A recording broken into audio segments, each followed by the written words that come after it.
মৰমৰ ছাত্ৰ-ছাত্ৰীসকল তোমালোক সকলোকে আমাৰ চেনেলটোলৈ পুনৰবাৰ স্বাগতম জনাইছোঁ। বহুতো ডিষ্ট্ৰিক্টত ইতিমধ্যে ক্লাছ 9ৰ পৰীক্ষা শেষ হৈছে এনুৱেল এক্সামৰ। তথাপিও বহুতো ছাত্ৰ-ছাত্ৰীয়ে সুধি আছে যে বছৰেকীয়া পৰীক্ষাত আমাৰ গদ্যাংশৰ কিমান নম্বৰ আহিব, ব্যাকৰণৰ কি চাব লাগিব, কি আহিব, ইয়াৰ ওপৰত এটা ভিডিঅ' বনাব কৈ আছিলে। গতিকে মই চেষ্টা কৰিছোঁ অলপমান তোমালোকক বুজাই দিবলৈ। এতিয়া চোৱা, গদ্যাংশ অন্যৰ প্ৰতি ব্যৱহাৰ, সময় আৰু অন্ধবিশ্বাস, এই তিনিটা পাঠৰ পৰা তোমালোকৰ বছৰেকীয়া পৰীক্ষাত আহিব 10 নম্বৰ। ঠিক আছে। তাৰপিছত ভাৰতৰ বৈচিত্ৰ্যৰ মাজত ঐক্য আৰু পোহৰৰ বাটেৰে আগবঢ়া গাঁওখন, এই দুটা পাঠৰ পৰা আহিব 8 নম্বৰ। তাৰপিছত যুঁজ আৰু লোক সংস্কৃতি, এই দুটা পাঠৰ পৰা আহিব তোমালোকৰ 7 নম্বৰ। এতিয়া পদ্যাংশৰ চোৱা, শিশুলীলা, মানৱ বন্দনা, গীত আৰু ছবি, এই তিনিটাৰ পৰা তোমালোকৰ বছৰেকীয়া পৰীক্ষাত 10 নম্বৰ আহিব।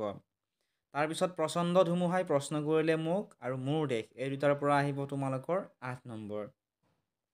এতিয়া ব্যাকৰণৰ কি চাব লাগিব সুধি আছিলা নহয়, চোৱা ব্যাকৰণৰ আহিব তোমালোকৰ 10 নম্বৰ।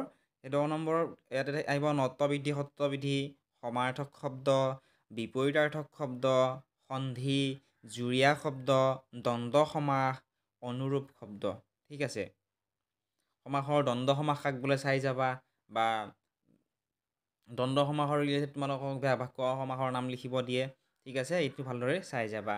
তাৰপিছত প্ৰত্যয়ৰ চাবা তোমালোকে অসমীয়া কৃত আৰু তদ্ধিত প্ৰত্যয়, নিৰ্দেশক প্ৰত্যয়, অসমীয়া স্ত্ৰী প্ৰত্যয়।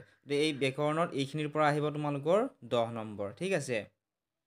তাৰপিছত তোমালোকে চাব লাগিব ভাৱ সম্প্ৰসাৰণ, বাক্য ৰচনা আৰু আবেদন লিখন, ইয়াত তোমালোকৰ 4 নম্বৰ থাকিব।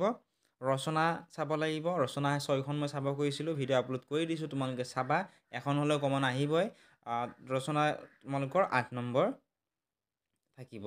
তাৰপিছত দ্ৰুত পাঠ অৰ্থাৎ বৈচিত্ৰ্যময় অসমৰ পৰা তোমালোকৰ 10 নম্বৰ থাকিব। গতিকে টোটেল 75 নম্বৰ হৈ গ'ল। এতিয়া গ্ৰুপ বিৰ তোমালোকে যিসকলে গ্ৰুপ বি লোৱা, গদ্যাংশৰ চৌধৰা সন্মান, এইটাৰ পৰা 10 নম্বৰ আহিব। পদ্যাংশৰ হনুমন্তৰ লংকা দৰ্শন আৰু সুখ, ইয়াৰ পৰা 8 নম্বৰ। তাৰপিছত ব্যাকৰণত থাকিব তোমালোকৰ 7 নম্বৰ।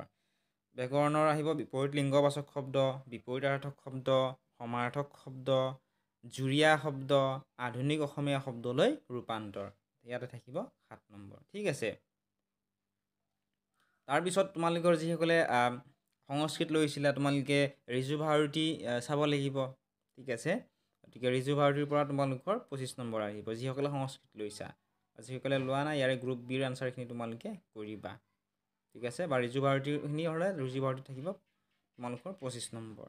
এইখিনি আছিল আজিৰ এই ভিডিঅ'টিত। আশা কৰিছোঁ ভিডিঅ'টো চাই তোমালোক উপকৃত হ'বা। ভিডিঅ'টো চাই যদি ভাল পোৱা বা উপকৃত হোৱা, ভিডিঅ'টো লাইক কৰি দিয়াৰ লগতে চেনেলটো ছাবস্ক্ৰাইব কৰি দিবলৈ নাপাহৰিবা।